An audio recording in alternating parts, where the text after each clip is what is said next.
이런 말을 해도 될지 모르겠지만 얼굴뼈 수술 중에서 가성비가 제일 좋다.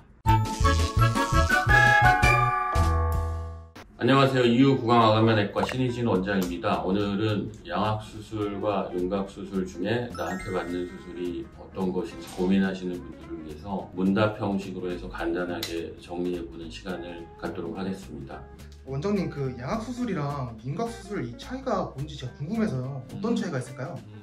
양악수술이라는 건 상악수술과 하악수술, 이걸 두 개를 합쳐서 이제 양악수술이라고 하는 거고, 상악의 부분은 어디냐면 여기 요 덩어리예요. 이가 있는, 이들이 이렇게 박혀 있는 이 덩어리들, 보통 요 코 아랫부분에서 여기까지를 상악이라고 하고요. 하악은 요 구조물, 이 구조를 하악이라고 하죠. 위턱과 아래턱의 관계가 바뀌는 이것이 양악수술이고, 윤곽수술은 상악과 하악의 위치가 바뀌진 않아요. 윤곽이 뭐예요? 윤곽이 테두리잖아요. 테두리. 얼굴의 테두리라고 생각하면은 광대죠, 그죠? 광대가 있고 사각턱, 그죠? 그리고 여기 턱끝. 이 세 부분을 우리가 보통 뭐 흔히 윤곽 3종이라고 하잖아요, 그렇죠? 얼굴에서 뭐 머리뼈를 우리가 뭐 깎는다, 그런 거는 아직은 없어요, 그렇죠? 머리뼈 깎는 수술은 없고, 광대 수술, 사각턱 수술, 턱끝 수술. 상악과 하악이 위치가 변하지 않는 선에서 얼굴의 테두리를 깎거나 재배치해서 갸름하게 하는 목적의 수술이 윤곽수술인 거죠. 그 양악수술과 윤곽수술을 고민하는 분들이 이런 거 좀 궁금해하시더라고요. 저는 턱이 비대칭인데 이게 윤곽으로 되는지 안 되는지에 대해서 좀 궁금해하시는 분들이 있어요. 중심축을 봐야 될 것 같아요. 코하고 이 인중, 아랫입술로 떨어지는 부분에 비대칭이 어느 정도 있는가, 그리고 이가 어떻게 몰리느냐, 그걸 봐야 되고, 이 부분에 문제가 없다면 윤곽수술로도 개선이 어느 정도 가능하겠죠. 예를 들어서 상악턱이 한쪽만 이렇게 툭 튀어나왔다, 근데 이게 튀어나오면서 치아 중심도 같이 돌아갔다, 그러면 그건 양악을 해야 되는 거죠. 그 다음으로는 입이 튀어나오고 무턱인데 이게 윤곽으로 될까요? 라는 이런 질문도 있었어요. 자, 입이 튀어나온 거는 아까 제가 말했듯이 윤곽으로 안 되죠.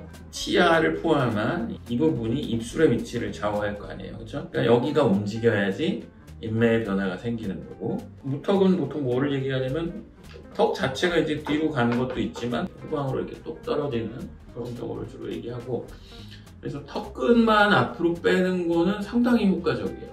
이런 말을 해도 될지 모르겠지만 얼굴뼈 수술 중에서 가성비가 제일 좋다. 가성비가 제일 좋다. 턱끝을 앞으로 빼는 수술이. 왜냐하면 노력 대비 효과가 상당히 크고, 그리고 수술이 상대적으로 좀 간단한 편이 다른 수술에 비해서 턱끝을 앞으로 빼는 거는 상당히 효과가 좋아요. 만약에 돌출된 양이 적다, 아주 미미하다라고 하면은 턱끝을 어느 정도 빼주면 이 부분이 마스킹 되는 거야. 안 보이는 거지. 옆에가 키가 커지면 내가 키가 작아지는 효과잖아요. 그러니까 이거 가만히 있는데 여기가 나오면 상대적으로 덜 나와 보이는 효과.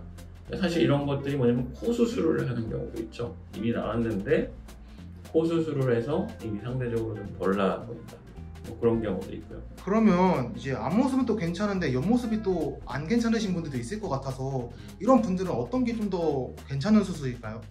얼굴을 옆에서 보면은 뭐가 있을까요? 인매가 있겠죠, 그렇죠? 윗입술과 아랫입술의 관계. 아랫입술이 더 나았다, 이거는 그냥 양악하셔야 돼요. 정면에 내가 거울을 똑바로 놓고 90도에서 딱 촬영을 했을 때 아랫입술이 더 나아 보인다, 거의 양악이 필요한 경우가 많아요. 무턱의 경우에는 아까 턱끝 전진이 효과가 굉장히 좋다 그랬잖아요. 턱끝 전진으로도 꽤 효과를 볼 수 있는 경우가 많은데, 아까 말했듯이 입이 얼마나 나와 있느냐, 그리고 이가 물리는 상태가 어떤 상태이냐, 이런 것들이 중요할 것 같아요. 그런데 이제 양악수술이 부담되는 분들도 있을 것 같아요. 다 부담되죠. 저희도 안 되는 사람이 없지. 그쵸. 네. 그래서 윤곽으로 타협을 하고 싶으신 분들이 좀 있으신 것 같더라고요. 이런 경우가 만족도가 많이 떨어져요. 양악 케이스인데 진단을 받았음에도 불구하고 윤곽으로 하셨다가 다시 양악 수술하는 경우를 꽤 많이 봤어요. 타협하지 마시고 그냥 안 하시는 게 낫지 않나.